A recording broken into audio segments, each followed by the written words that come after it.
Pédocriminalité, un Français jugé pour des viols sur mineurs en Malaisie condamné à 20 ans de réclusion. Regardez le direct. Écoutez la radio. Replay BFM TV. Vidéo. Émission. Podcast. Long format. Newsletter. Météo. Trafic. Météo de l'énergie. Canaux TV. Service voire plus jeux concours grille TV BFM TV et vous témoin BFM TV et infos en vrai BFM pratique comparateur code promo devenir annonceur. News 24 7e. Politique. Police justice. International. Société. Économie. Crypto. Tech éco. Auto. Santé. Joe Paris 2024. Sport. Environnement. People. Culture. Science. Voyage. Food. Animaux. Loto. BFM Business. BFM Région. BFM Bourse. Tech Esperlu Eco. Iconic Business. RMC. RMC Sport. RMC Crime. RMC Découverte. RMC Story. Police Justice. Pédocriminalité, un Français jugé pour des viols sur mineurs en Malaisie condamné à 20 ans de réclusion. Partagez. Twitter. WhatsApp. LinkedIn. Mail. Messenger. Couloir du Palais de Justice de Paris, sur l'île de la Cité, en janvier 2021 Ludovic Marin Copyright 2019 AFP. Jean-Christophe Queneau a exprimé des regrets juste avant que la Cour ne se retire. Au terme de 3 jours de procès éprouvant, où les détails sordides sur les faits reprochés à l'accusé n'ont pas été éludés, ce Français de 55 ans, installé en Asie depuis 1990 a été condamné ce mardi à 20 ans de réclusion criminelle par la Cour criminelle départementale de Paris pour des viols et des agressions sexuelles commis sur des enfants de 10 à 17 ans en Malaisie. La veille, cet homme de 55 ans, coiffé cheveux en arrière, lunettes fines sur le nez, à l'allure bossue, avait répondu aux questions de la Cour. Des enfants dont les visages juvéniles défilaient sur les écrans de la salle, et qu'ils ne quittaient pas des yeux, Jean-Christophe Queneau avait dit n'avoir que peu de souvenirs. Pourtant pour certains, il avait multiplié les rencontres tarifées pendant plusieurs mois pour enchaîner les pratiques sexuelles, humiliantes et dégradantes. Une vie tournée vers la pédophilie. J'ai fait une erreur, avait convenu le professeur de français originaire de Besançon. La Cour avait alors eu l'espoir que l'homme prenne conscience de ses crimes. Je les ai crus indestructibles, s'était-il justifié. Les mineurs que je rencontrais connaissaient la rue, ils venaient d'un milieu où on se bagarrait facilement, on faisait de la vitesse à vélo, à scooter. Ils arrivaient parfois dans la chambre après être tombés, avec des plaies incroyables. J'avais l'impression que rien ne les touchait. L'inquiétant chirurgien pédophile. 13h07. Monsieur Jean-Christophe Queneau est aujourd'hui encore particulièrement dangereux pour la société et les enfants qu'il serait amené à croiser, a affirmé plus tôt dans la journée mardi l'avocat général en requérant contre l'accusé, qui prenait des notes, la peine maximum prévue par la loi. Il a souhaité que la peine de 20 ans de réclusion criminelle soit assortie d'une période de sûreté des 2/3.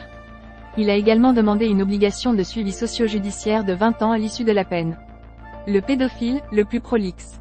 Vendredi, jour d'ouverture de son procès, la directrice d'enquête était venue détailler les éléments retenus à l'encontre de Jean-Christophe Queneau.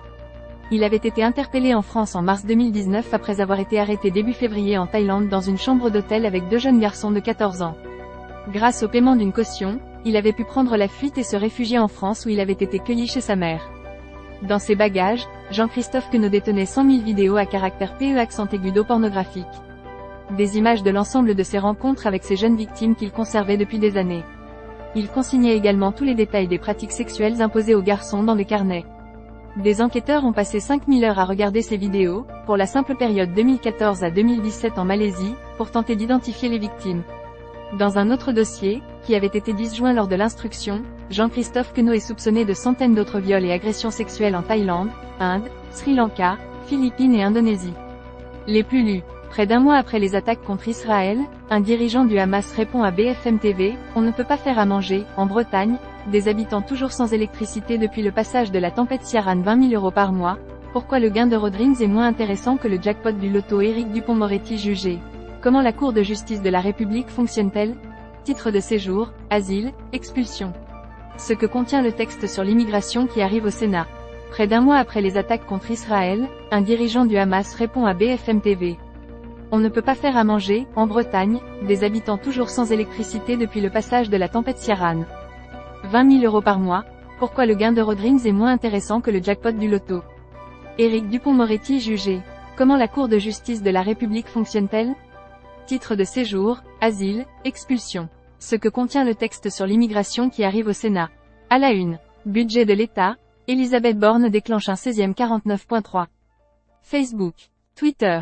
Flux RSS. Newsletter.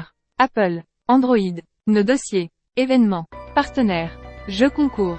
Programme TV. Canaux TV, archives, applications mobiles, plan du site, code promo, comparateur, meilleur rasoir Electricom, meilleur aspirateur, meilleure alarme maison, meilleur fauteuil gamer, comparatif déshumidificateur, comparateur assurance, shopping, immobilier neuf, portage salarial, règlement, nous contacter, devenir annonceur, recrutement, mention légale, données personnelles, cookies, CGU, charte de déontologie, BFM Business, BFM Patrimoine, RMC, BFM Immo, RMC Sport, Vérif, RMC BFM Play, BFM Bourse, RMC Découverte, Zone Turf, RMC Crime, Association RMC, BFM, Tech Esperlu Echo, BFM Région, RMC Story, BFM Crypto, Copyright 2006 à 2023 bfmtv.com. Tout droit réservé. Site édité par Next Interactive.